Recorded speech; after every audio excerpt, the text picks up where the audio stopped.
So today we're installing a Safari V-Spec snorkel onto the Hilux. So we went with the Safari V-Spec instead of the RMAX just because the RMAX is quite a bulky unit and this isn't our primary sort of car to travel. This is just something that might see a couple of water crossings in its life, if ever. As this is just more of a daily driver for home. Probably a little bit late, but I didn't record from the start of the video. But what I've done here is I've pretty much opened up underneath of the guard, so you have access to the factory ducting, which needs to be removed and chucked out. I'm not using it. And I did have a template. So the template's very easy to use. That's a Safari supply. Basically, you just line it up along the body of the guard until you get a nice sort of line there, and that'll mark up basically. Once you get that flush with the back there, that's pretty much it. That's where it'll go. Mark out your lines, all your holes. All these smaller holes need to be drilled out to 16mm. This one you'll need 110mm or 111mm hole saw, as you will need to elongate that hole to allow the angle of the snorkel. I prefer the look of the plastic Safari snorkels over any of your stainless snorkel setups. I don't like how even your black stainless snorkels, how they just use a bit of pinch weld around the body. I think it looks tacky, and I'm not interested in the induction noise that they make really. Getting the airbox itself out wasn't a difficult task, really. Taking off all of these clips are probably the most delicate job of it, but you'll find if you just put a bit of weight while they're in the body of the clips and you push on the insides of the clips with a screwdriver, each one of them will pop out. You don't want to force those out and break those, and then you'll get new clips. Understandably though, when you do pull out multiples of these style of clips underneath, they're pretty, I only use a small flathead screwdriver to get underneath and pop it out. Don't be disappointed if you break one or two of them. I've put plenty of these clips in and out of several different cars and they just break. You can't always get every single one perfect. A lot of instructions sort of tell you to lift up and take off the wheel and complete the inside of the guards. I don't think it's quite necessary yet. We might find out later that it is, but I mean that's plenty of room to get a hand up there to do up any of your bolts. If you've got any sort of idea on ever stick your hand up and do the bolts up, I suppose you'll work that out. I suppose that's why you're here as well, is to just get a bit of an idea of how to undo it all. To install this, I don't think it takes a huge amount of skill. It's not something you should be scared of. Yes, it is daunting that you've got to cut a hole into the side of your panel, but follow the template. You can't really mess it up. Just take your time. When it comes to removing the factory airbox over here,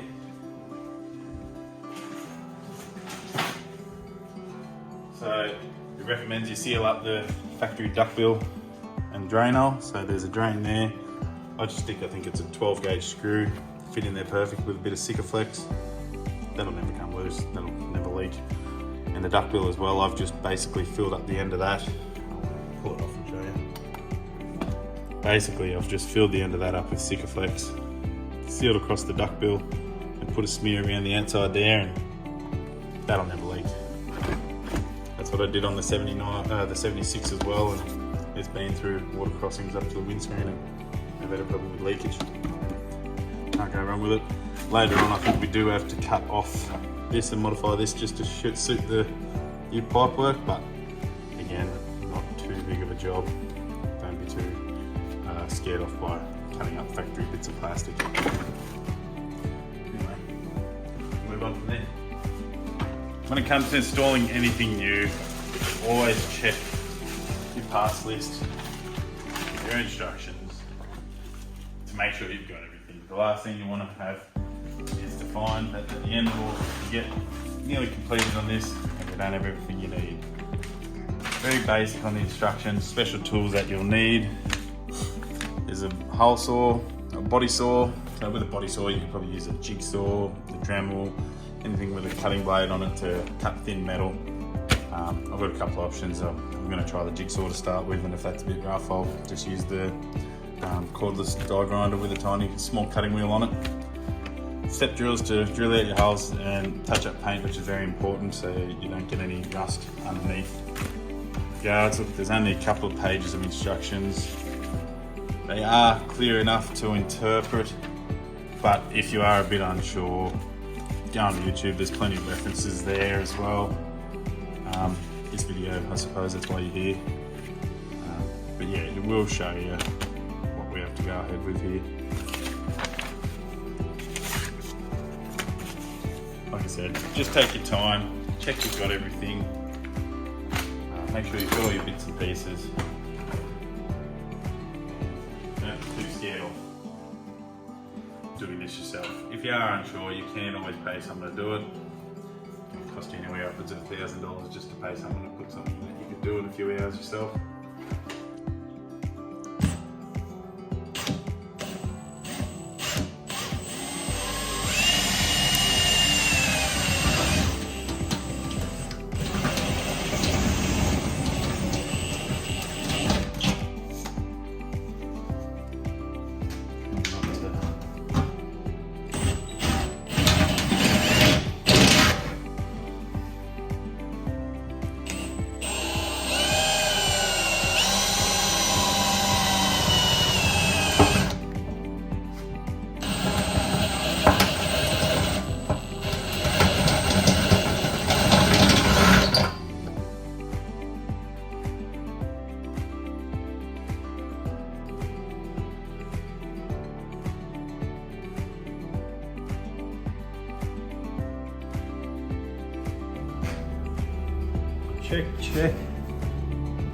Check again.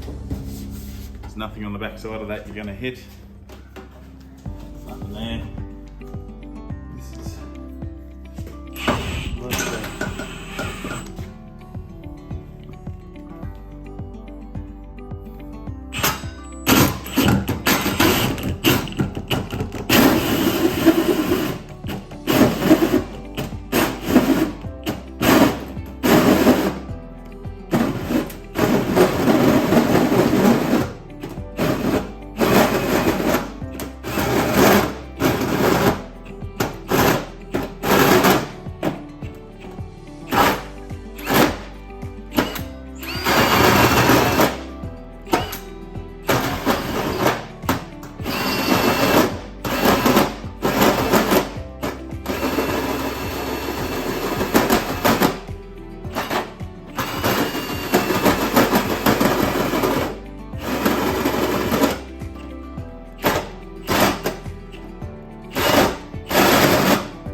It is quite aggressive.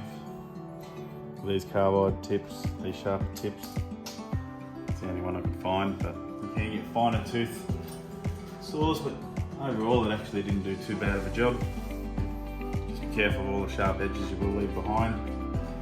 The idea of the tape is to try and help with some of the paint chipping away.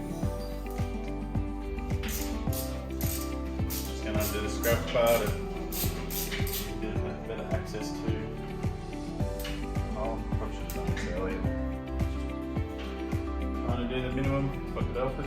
I don't particularly have all of my tools here with me, so I've just got the cheap Bunnies kit at the moment.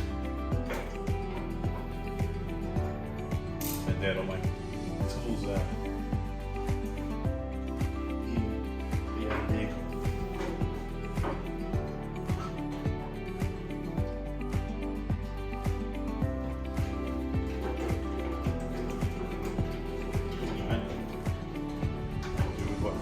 Just wanted to get this done now instead of waiting another week to have all my tools here.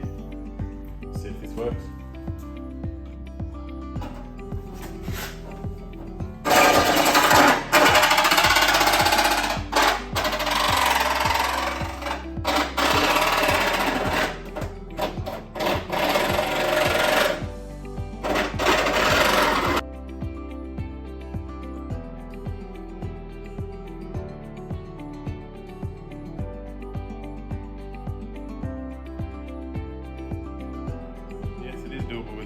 or just make sure it gives yourself the room. Don't accidentally scratch it if you don't want to scratch. Always clean up all your sharp edges. I'm just using the fuck wheel that it's sitting around. You can tell, a bit of a fan of Milwaukee tools, can't go wrong. But yeah, I'm a fitter by trade, so it's always do everything you can to get rid of every sharp edge that you have. You never want to accidentally cut yourself.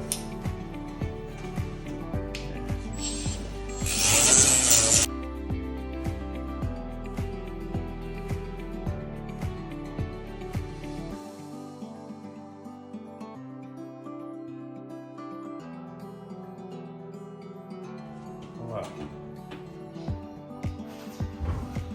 It's pretty good.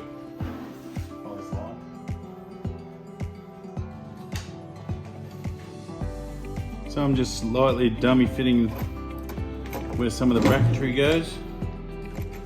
We still have to mark out.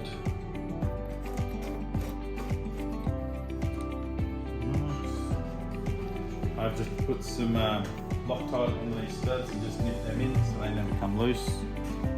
Just use the 243 thread locker. Yeah. That's what you sort of need.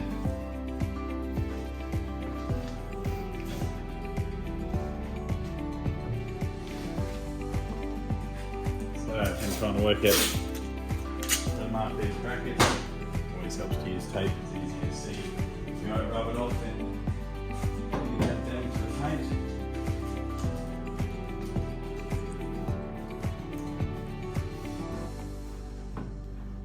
This will sit there basically. Make sure that's nice.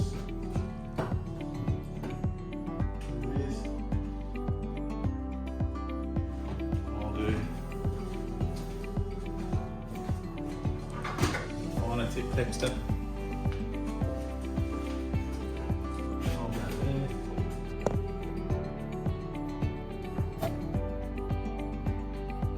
So where I've marked mine is basically to the edge of my tape. Like so. Mess it up from there.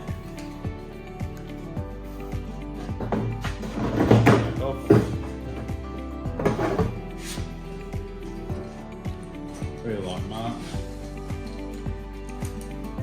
Don't mess up your orientation. Where this is going to go.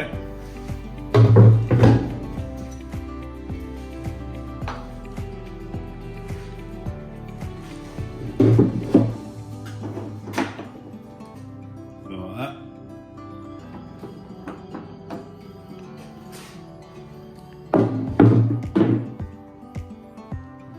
This mark between my two lines.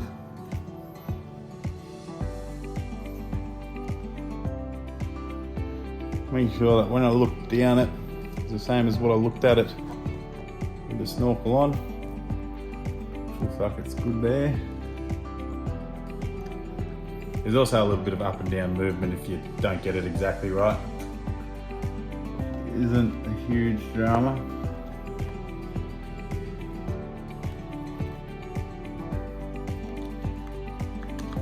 3 marks there. Holes.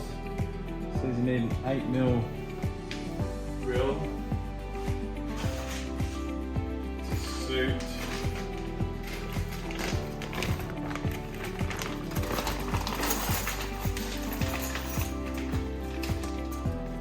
these smaller push-ins.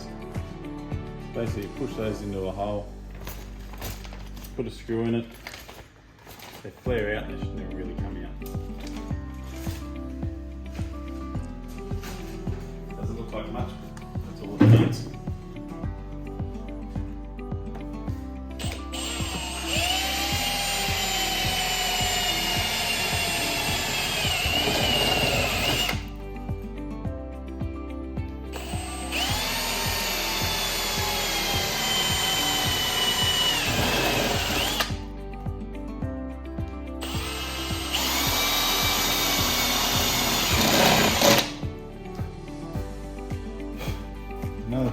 mindful of is just make sure you haven't got any hot bits of swarf or metal sitting on anything, as they sometimes can melt your paint. Just look after it.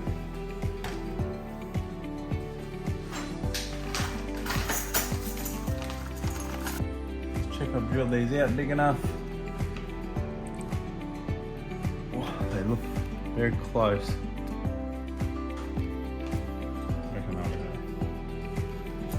Yeah, we'll just touch up paint on some of those before we shove these in, just to stop any rust. This is my makeshift touch-up brush. Just cut the bristles off a bigger brush. Because I don't have one with me. Some sort of rough sort of paint, like the zinc or something like that. Close to the same colour, you're never going to see it.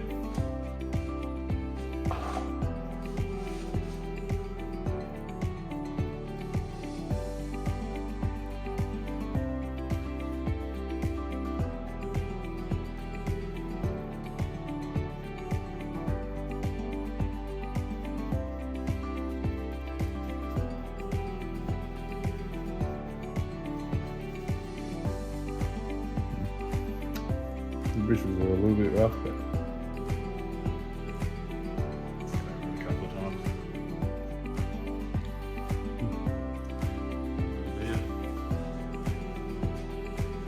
Probably the same down here. We'll clean everything up.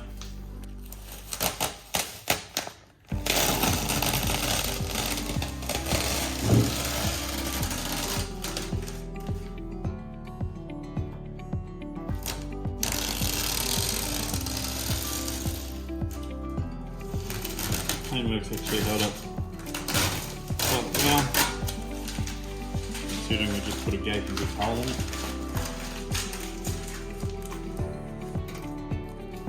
Have a bit of a look around just to see if you have got any sort of loose flakes. But it actually looks pretty good, really.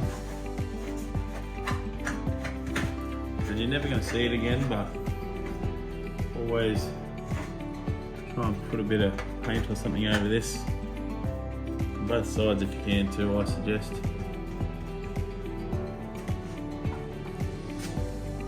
Just the last thing you want is it to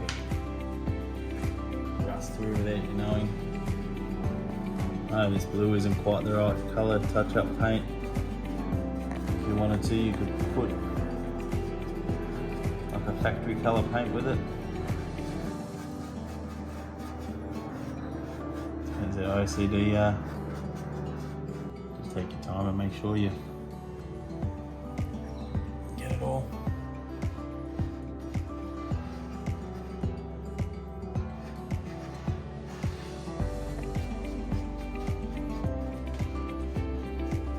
If you're like me and you don't trust your own eyesight, always get someone to check.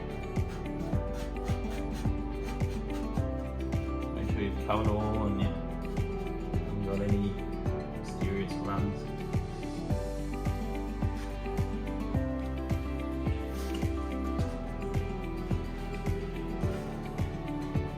Like I said, I try to do at least 2 coats so the paint dries really quickly.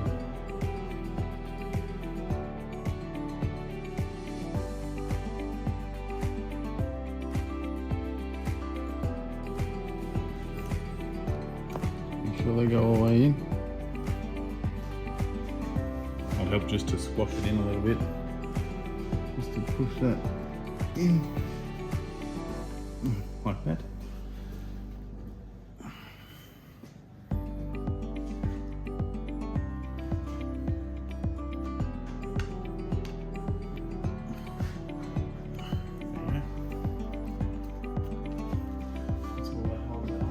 Remember the orientation of this thing, this bracket.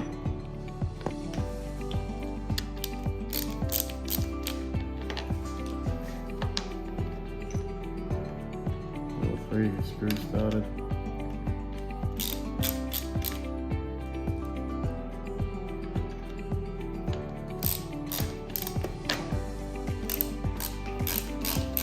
Firm in place.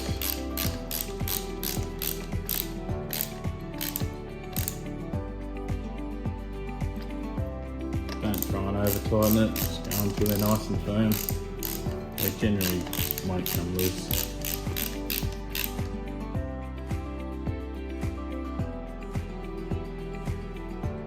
And you'll see it actually, these little plastic grommets will hold the steel off the steel and not cause any damage.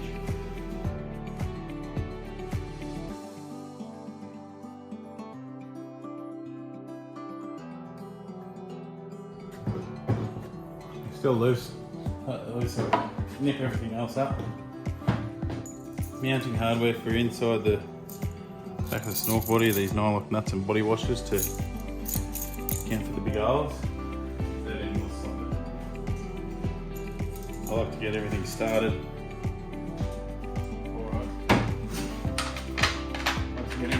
Before I tighten everything. This is where I was saying, where it says to take the wheel off. So far I don't think you need to. Might give you just a little bit extra access, but always found them able to do these up.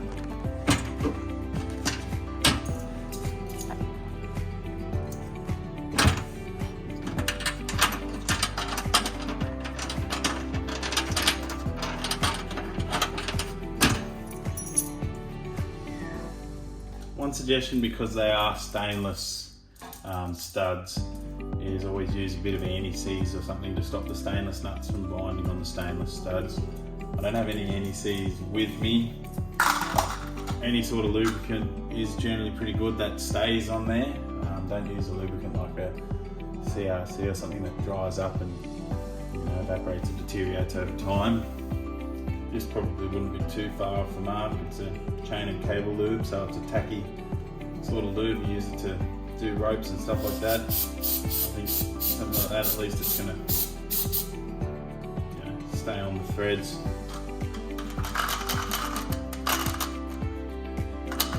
Just gives it a bit of a chance so it doesn't wind up and cause you drama later on if you have to get the panel off or something like that.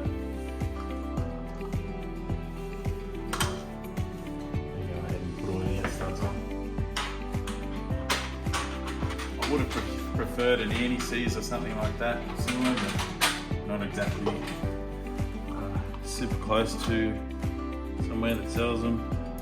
I'll have to go for a bit of a drive.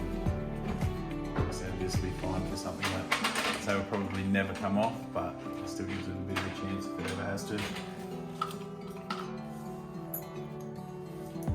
After you've nipped up the first stud, just go back and have a look and make sure everything's sitting nicely on the outside and doesn't look distorted or out of shape and not pulling on anything.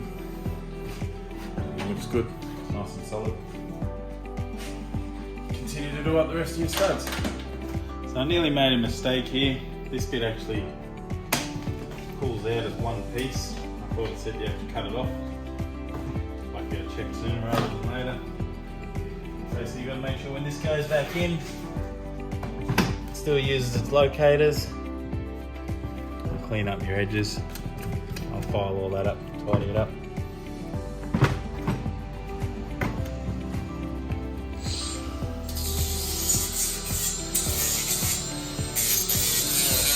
So with the pre-spinner, that's what it's called, it pre-spins the air. Comes out as a unit, it will pull out. Don't worry about the mongrel job I did cutting off that. But you've got to cut out the outer edge, basically. So you've got to cut that piece away from this. Yes, I did a bit of a rough job on that. Didn't have the right tooling, but you've got to make sure you keep your locator nice and neat, because that will effectively locate where that goes. Push it back in, it'll almost clip back in. And that's where it goes. That's just so the pipe work can go over the top of it.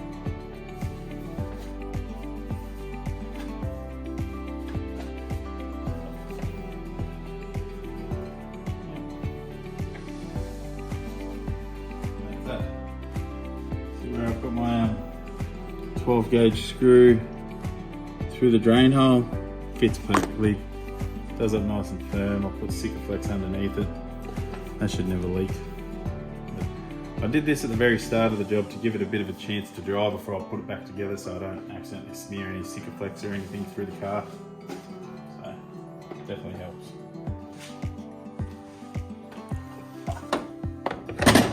Just sit that back in there roughly for now. So we work out everything else.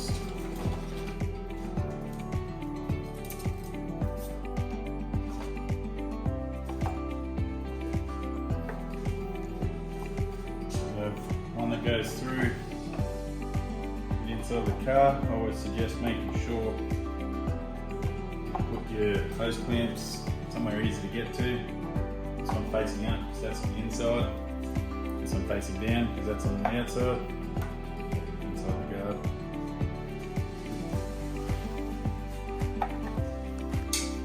I might not be able to go on yet. So that has to go through there.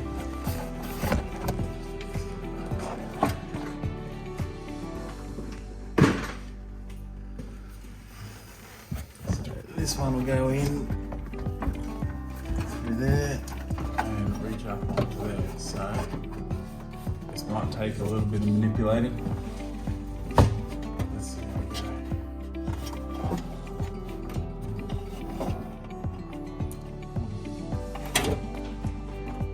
So what I've done here is I'm trying to get this through. Good trick if it's similar to sometimes when you want to get an O-ring to fit you. Fold it right in the center. Throw as you can through like that.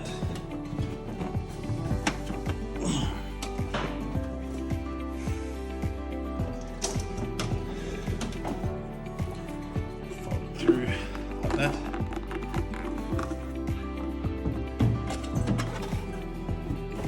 And through the hole. Bring it out. Nice and easy. Popping in like that. See? That's one. This is going to be painful. The only way I suggest doing this is just push it towards the front of the car. It's hard to see. Push the hose towards the front of the car so you can push it enough to get it up. You're trying to keep your hands up behind to see if you're pulling on the rubber at all. I said this could get frustrating, but it's on all the way except on that back side.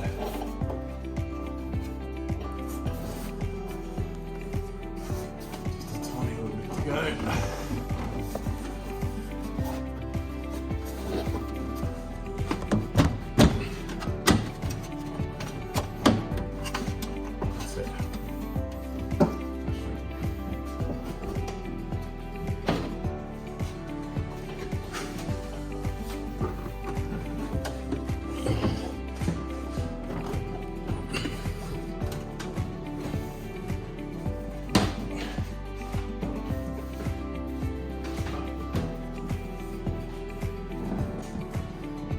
After you've done jiggling it around, that's taken us about 5 minutes to do. It is a little bit tedious. Found it was easier to pop the inside through first and push the snorkel towards the front of the car and just sort of bend and wriggle it in a way, and it just sort of popped itself over. If it twists up too much for you to get it over, don't be afraid to pull it off and try again. That's what I just did, and the second time it went. So now I'm just lining up the hose clamp. Hose clamp's got to pull up to there, but just to give you a look. Like I said, awkward sort of position. Didn't have to take the entire wheel off to get to it, but it will give you more room. I just don't have any jack stands here, and I don't recommend working under a car just off the jack. But it's always nicer to do our hose clamps with a socket rather than a screwdriver. Don't overdo it, just strip them pretty easily. final look. Make sure your hose clamps in the right position.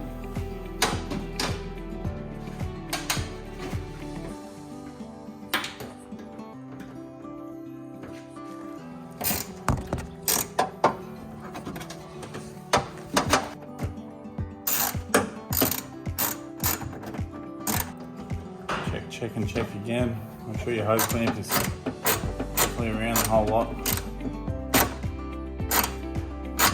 This is what all that's stopping a bit of water into your intake. That one clamp.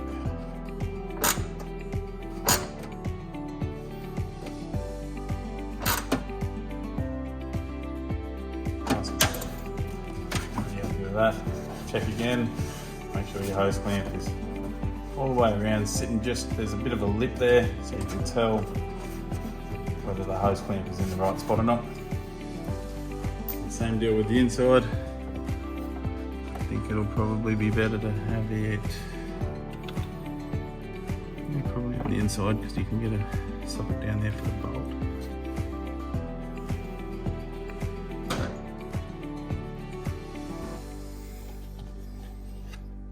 Make sure there's haven't dislodged anything. Your cabling's still fairly same position.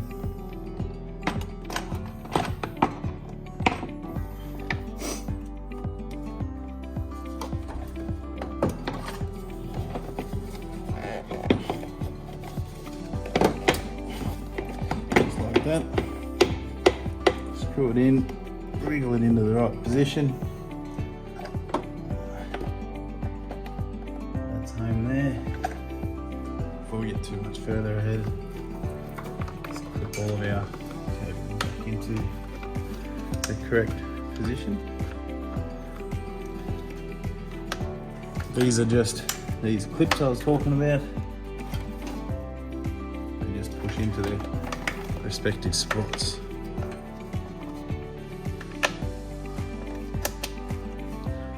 Quite simple. If you can't get that in, you've probably got it around the wrong way. They're pushing quite easily.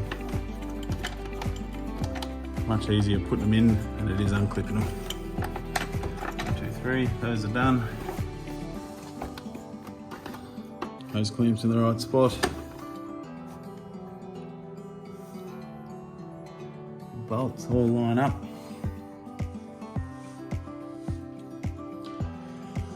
These are all your factory bolts. There's only 3 bolts that hold the bottom of that airbox in.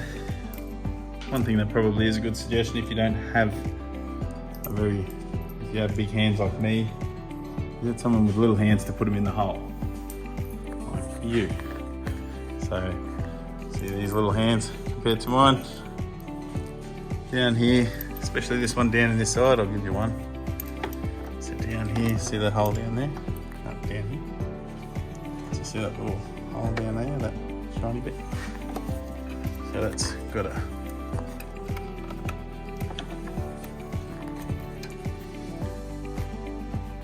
maybe go around that side.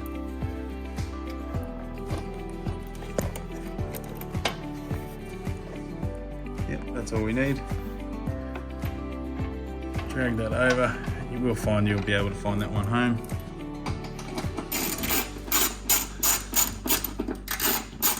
Now that you've got the bolts all started, there's still one more down the side here. I think I can. We can use 2 if you've got a magnet, but we can do it like this too. I think nice and firm. Don't over tighten it.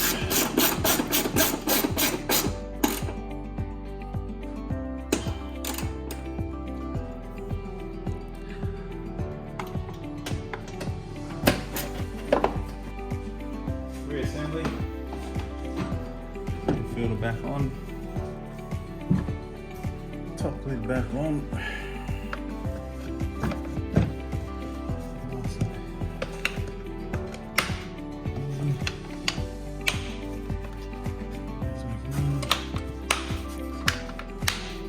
Clips.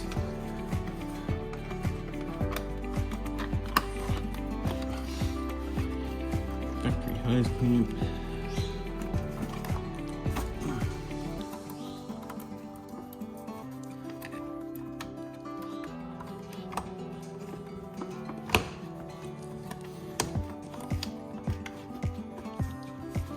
Up nice and tight.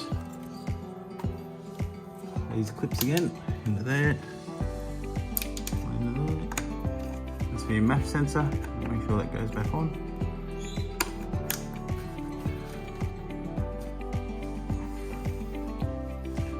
Very important piece of equipment. If that's not on properly, it will throw a curve. The thing is always, make sure you're happy with the position of your hose clamp. Give yourself plenty of room to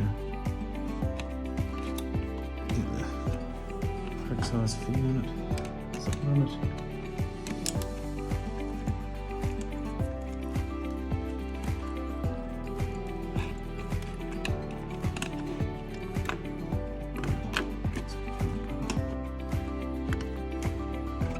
These factory hose clamps, if they come apart, it's easier just to undo it all the way.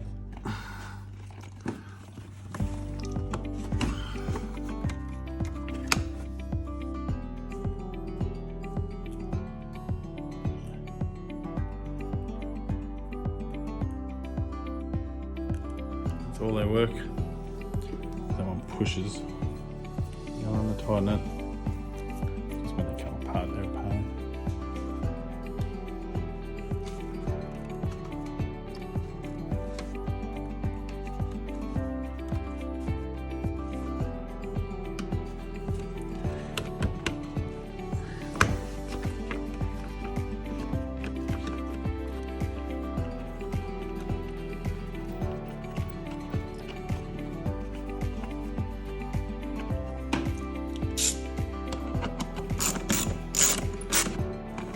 Tight, it's all coming off.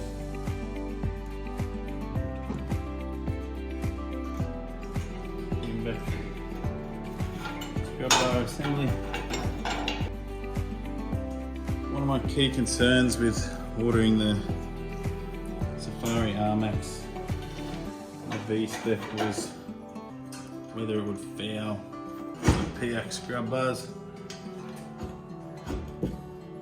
There is millimeters in it. Luckily, managed to get through. Literally millimeters. Right. Snorkel head. I like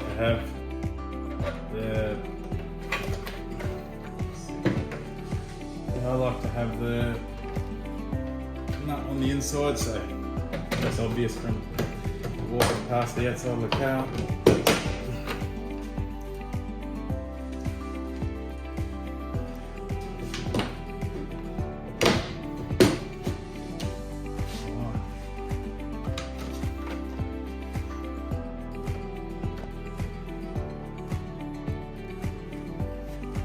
Light that up. Make sure it looks properly.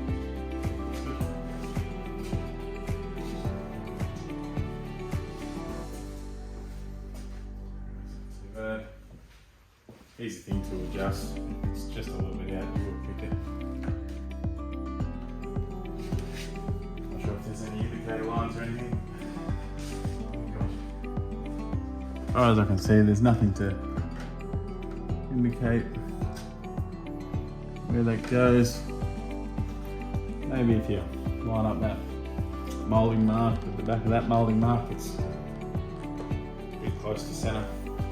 That's it. You'll notice it when you go down the shops or something. You'll notice it's a little bit out.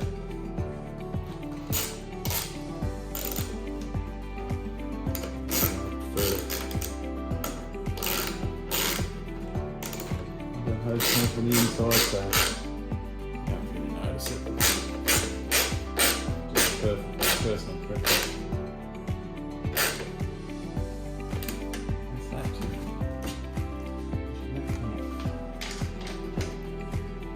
Always double check things are tight. Once you're done with everything in here, I always point at everything that I've worked on. That way I know. Just put a hand on it. All the clips are done up. That hose clamp's done up. All of my clips for the mass sensor are all the way down the side. There's only 3 bolts holding into the body. I like to count those. And then all I've got left is the inner guard assembly, and there we go. And setting this back up. Have a good look around. These inner guard pieces sit up on the inside of the guard like that, whilst these flaps where the bolt holes go, they'll sit on the outside, those sit on the inside. Down, up. These little flaps, they push in.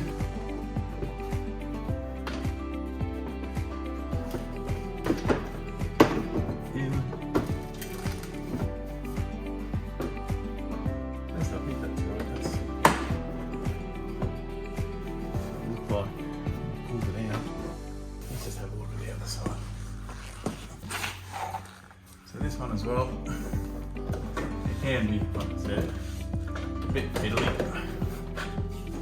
It's one of those things. This one has to go up on the inside as well. If you're ever unsure, reference the other side.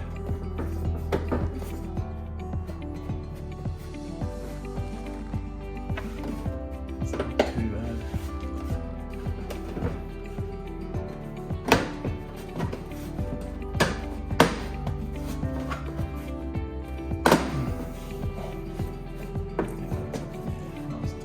There.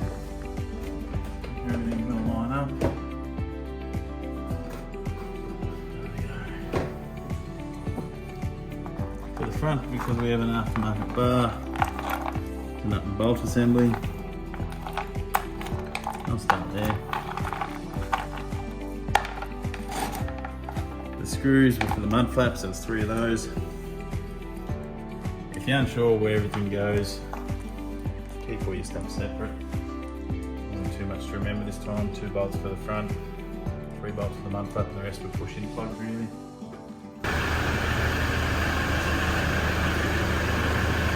There's the finished product.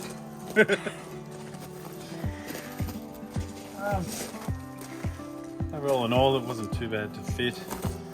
Nice tight gap between here. Doesn't look like it'll rattle around it. Around there, which is good. Fit quite well. A nice even line around the pallet. Generally the safaris look better than those stainless snorkels. Pretty happy with how it all went. It wasn't too bad to fit. Started a couple of hours ago. I think it said 120 minutes to take you. But yeah, a couple of hours.